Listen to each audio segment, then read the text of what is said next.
Zapete no es un periodista de oído. Es un sólido profesional de la comunicación con todo el instrumental académico logrado aquí, allende en los mares, que le han posibilitado con capacidad, altura y elegancia ganarse el prestigio al más alto nivel, pero sobre todo el aprecio de una significativa franja del pueblo dominicano y más allá. Conviene aclarar que la preparación y entrenamiento adquiridos en las aulas de la academia le han valido para hacer, como lo ha hecho, un trabajo periodístico apegado a las normas éticas, apartándose siempre del periodismo chapucero que hoy tantas bocinas reciben con el mayor descaro. Bien, bueno, pues saludos. Por aquí en los Estados Unidos tenemos la visita de Marino Zapete, que es un destacadísimo periodista dominicano, escritor, muy exitoso y un abanderado de las causas, las mejores causas del país, en el sentido de denuncia de la corrupción y de repudio a la impunidad. En esta ocasión, Marino está aquí en los Estados Unidos con una serie de conferencias sobre un tema muy interesante, muy importante, que es la desinstitucionalización democrática del país. Cuando estamos hablando de desinstitucionalización, Marino, pienso que es algo muy serio porque estamos hablando de infuncionalidad del gobierno, de los servicios que está supuesto a proporcionar, a supervisar, pero también de la parte de arbitraje. En ese sentido, ¿cuáles tú crees que son las expresiones más dramáticas de esa desinstitucionalización, del secuestro de las instituciones gubernamentales? Bueno, lo primero, es un placer inmenso poder estar contigo, tú lo sabes, yo me desvivo por ti. Gracias. Si algo tengo de destacado, me lo da el hecho de ser tu amigo. Qué galante, qué galante. No, ese es el punto más destacado que yo tengo, que soy amigo de Sara Pérez. Y bueno, saludar a la gente que ve esto, porque se supone que esto lo estamos haciendo para gente que lo va a ver. Sí, claro. Saludos para todos. Gracias.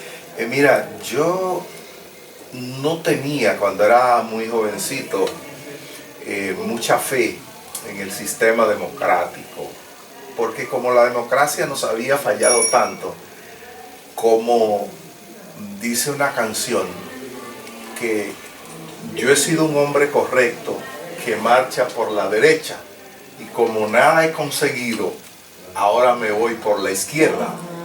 Entonces, todos nosotros en un momento, por lo menos mi generación, se fue por la izquierda porque entendíamos que la democracia nos había fallado.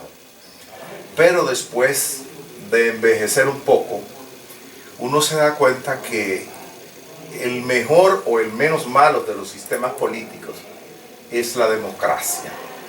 Porque la democracia le da a uno la diversidad. Y la diversidad es un regalo tan maravilloso. O sea, que nosotros podamos tener ideas diferentes, cada quien aportar un punto de vista, y que el resultado de la vida misma sea fruto de eso, de la diversidad, es una cosa maravillosa. Sí, pero es una redefinición de la democracia también. Sí. Bueno, el asunto es que si vamos a asumir los fracasos todos, bueno, vamos, permítanos ser compromisarios, permítanos participar. Entonces, el sistema democrático está diseñado así, en teoría, para que todos participemos y luego somos merecedores o beneficiarios o perjudicatarios por lo que decidimos entre todos. Por ejemplo, si nosotros pagamos los impuestos, todos los ciudadanos, sí, es legítimo que todos nos beneficiemos del resultado de esos impuestos. No que todos paguemos los impuestos y entonces un grupito entiende que eso es de ellos. Que es exactamente lo que ocurre. Exactamente. Entonces, por eso, la conferencia que nosotros hemos estado compartiendo, que se llama El secuestro de la institucionalidad democrática en la República Dominicana, es porque a la gente se le ha secuestrado su posibilidad de participar en las decisiones de su propio presente y futuro. Porque hay unos tipos que han llegado ahí y ellos entienden que ellos son dueños de la finca y que nosotros somos las vacas, sí, y que ellos disponen de nosotros como ellos quieran. Entonces, hay una forma que uno le propone. Si ustedes entienden que son los dueños de esto y lo tienen secuestrado, bueno, pues paguen los impuestos ustedes solos. Efectivamente. Sí, pero no nos pongan a todos a pagar y ustedes lo toman todo. Entonces, cuando tú observas, por ejemplo, qué es lo que está pasando con el poder fundamental de la democracia, que es el Congreso, el que decide, incluso el que nombra al instrumento que fiscaliza por quien tú votas. La expresión fundamental de la democracia es el voto, que tú duras tantos años para elegir y ahí tú te expresas. Y que no haya garantía siquiera de que los tipos que administran ese proceso van a decir, el pueblo expresó esto y te van a dar un resultado que es acorde con lo que el pueblo expresó, no porque ese tribunal no es un tribunal. Es el problema del arbitraje que no... Perfecto, no está entonces tú tienes funcionando. un congreso donde ellos eligen, ese congreso elige a esos árbitros que no son árbitros, que son parte, eligen la justicia. Una de las cosas más grandes que le puede pasar a una persona en la vida es verse frente a un juez con la razón y que por conveniencia política alguien le diga, no, usted no la tiene. O que ocurra lo que ocurrió. A eso te iba a mencionar, o sea, también está el caso del señor Comprés hace unos días en Moca, en donde una institución como la policía se ve involucrada en la colocación de pruebas falsas a una persona que es un desafecto del gobierno. Entonces, no solamente es la negación de la justicia, sino que hay un retroceso en los derechos básicos, en derechos humanos, pero también hay una vandalización extrema de una institución en la que todos debíamos confiar. Pero mire, yo diría que incluso la vandalización, no es que eso no sea dramático, pero que un solo grupo de personas pueda tener, por ejemplo, el presupuesto. El presupuesto lo decide el Congreso. Y suponte tú que Santiago, que es tu pueblo, tu provincia, le aporte al Producto Interno Bruto el 20% o al presupuesto, y que se reúnan esos tipos y que el dueño del país le diga, nada más vamos a devolverle a Santiago en obras y en inversiones 2%. Eso es así, sí, como se hace para demás. Tú sabes, hay un presupuesto que lo arman ellos como ellos quieren en función de sus intereses, pero ese presupuesto dice que Sara Pérez, ministra de Salud, va a recibir tantos millones para invertirlo y gastarlo de esta manera con estos procedimientos. Hay una institución que se llama la Cámara de Cuentas, que es la que debe fiscalizar a ver si Sara, como ministra, ejecutó ese presupuesto en lo que se decía y como se decía. sí.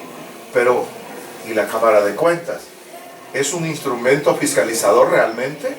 No, es un instrumento nombrado por ellos para hacer lo que a ellos les conviene. Entonces tú tienes, por ejemplo, que como el sistema electoral, lo contencioso se dividió de lo administrativo y ya no hay una cámara contenciosa, sino que se creó una alta corte, un tribunal superior electoral, lo que pasa del conflicto administrativo de la Junta, que sobrepasa su capacidad, va al Tribunal Superior Electoral. ¿Quiénes son los miembros del Tribunal Superior Electoral? No son jueces, son parte. Entonces, ¿qué garantía tiene nadie ahí? O sea, nosotros estamos en una situación de real secuestro de todos los espacios y las instituciones que deben darle sentido a la democracia. Entonces, la reflexión que nosotros estamos teniendo con la gente, con nuestro pueblo, es esa, a ver cómo la gente le dice a los partidos políticos que están en la oposición por dónde debemos ir. ¿Cómo percibes precisamente ese aspecto? Las perspectivas, hacia dónde vamos. El aporte del movimiento verde, por ejemplo, el surgimiento, el desarrollo de algunos conatos de liderazgos políticos novedosos. ¿Hacia dónde piensas que podemos ir con la participación de las personas y el despertar de una mayor criticidad en la sociedad dominicana? Bueno, yo diría que lo que ha pasado con el movimiento verde es una ganancia absoluta ya. Yo no soy de los que dicen, hay que darle contenido al movimiento verde. El movimiento verde tiene su contenido. Sí. Sara, tú conoces muy bien lo que fue nuestra lucha por el 4%. Sí.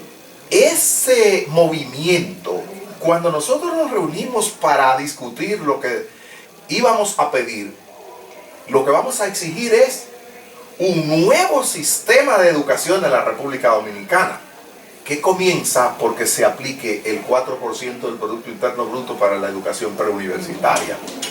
Nosotros sabíamos que no teníamos una estructura ni política, ni una estructura que pudiera sentarse a obligar a esta gente a cambiar cualitativamente el currículum ni nada de eso. Pero nosotros teníamos una coyuntura política en el momento, teníamos a unos candidatos y logramos hacer que cada candidato tuviera que comprometerse de manera obligatoria a que si ganaba tenía que aplicar el 4%. Y tuvieron que hacerlo porque a pesar de que nos arrastraron las sombrillas y nos hicieron de todo, esa fue una consigna que prendió en la población. Y el que se negaba a firmar ese acuerdo era una persona que corría el riesgo de perder muchos votos. Danilo fue uno de los que firmó y Danilo tuvo que aplicar el 4%. Han desnaturalizado, pero han desnaturalizado la intención, porque también ha sido producto de la corrupción en todo esto, ¿no? Pero también es parte de un proceso acumulativo. Fue una reivindicación social en la que participó la sociedad dominicana, es decir, una conquista. Eso es importante. Y además el hecho de tener más recursos, aunque no estén administrados de la manera más idónea, sí tiene un impacto en la educación. Tú sabes mucho de educación porque tú has sido educadora, sí, y eres profesional del área. Sí. Y yo te digo, en ningún momento nosotros tuvimos las expectativas de que de ese solo tirón nosotros íbamos a cambiar la educación dominicana. Exacto. Ahora, desde el 1492 hasta el 2012 se habían construido en el sistema de educación pública en la República Dominicana alrededor de 20.000 aulas. Desde el 2012 a la fecha se han construido un poco más de 15.000, casi duplicada la cantidad de aulas. Son las aulas más caras del mundo, no son aulas que se corresponden con la educación de hoy, la necesidad de hoy, pero tenemos esas aulas. Y nosotros tenemos cerca de 1 millón de niños y niñas que están haciendo tanda extendida, que llegan a las 8 y se van a las 5. No hay currículo para esos niños. Pero oye esto, las personas, los papás y las mamás de esos muchachos están yendo a trabajar, pero además esos muchachos están saliendo del barrio y de la vagancia. Claro que como no ha habido esa transformación del currículo, los profesores están de cuidadores de niños, pero los niños están en un ambiente más o menos seguro, ingieren algo de alimento y se van. Entonces, no es que nos hemos conformado ni que pensemos que es la solución, pero hicimos algo y ganamos algo. Y nos toca la otra parte que tenemos que enfrentarla. Entonces, el movimiento verde ha logrado una cosa que no habían logrado los partidos políticos, que fue poner a esta gente ahí, desnudarlo ante el pueblo. Primero sacó al pueblo a las calles, que nunca la oposición lo había podido hacer. Segundo, colocó por primera vez en la historia de la República Dominicana el tema corrupción en el número 1. Ninguna encuesta que se había hecho en mi país sacaba, cuando se trataba de medir las preocupaciones, los temas que eran la preocupación para el pueblo, nunca la corrupción quedaba en el 5º lugar. Y la corrupción es el problema por fundamental. inevitable y eterna. Exacto. Entonces esto ha logrado venir a ser la agenda básica de una sociedad. Pero, en conclusión, el hecho de que la gente salga a la calle, que se empodere, que exija, que haga conciencia sobre las necesidades, es esperanzador. No solo esperanzador, es que obliga a los partidos políticos de la oposición a redefinir su trato con el pueblo, a definir una manera de vincularse con el pueblo. Los obliga a revisarse por qué nosotros no hemos podido. Entonces, ¿quiénes son? Eso no está dirigido así, no son figuras, no hay un estatuto, no hay una cosa extraordinaria. Y mira el pueblo, y ellos convocan y no lo logran. En eso radica la riqueza. Entonces, quizás ellos tienen ahí la gran oportunidad de comenzar a redefinir su comunicación con el pueblo. Y es un camino que pienso fabuloso para la situación que estamos, que oye, no es que la revolución está al doblar la esquina, como dijo Fama Tavera una vez. Claro que no. Es que el pueblo está despierto y en las calles. Lo que pasó en Moca, ¿quién es Guanchi? Guanchi es un tipo que nunca ha sido militante revolucionario, no es un tipo con escolaridad. Es un ciudadano común. Un ciudadano común que cuando, por ejemplo, los cafetaleros de Villatrina se quejan del ministro de Agricultura, buscan los llamados peregrinos, se juntan 10, hacen una cajita de madera de muerto y hacen el entierro del secretario de Agricultura. Cogen 3 cruces, salen en la esquina, compran 3 velones, una cosa, y se paran en la esquina enterrando al ministro de Agricultura porque Agricultura está muerto. Entonces la gente, el pueblo se congrega a mirar el entierro, se hace un tumulto en la esquina, tiene que venir la policía y Guanchi es un líder. Entonces Guanchi ha estado movilizándose con su cruz en el Movimiento Verde.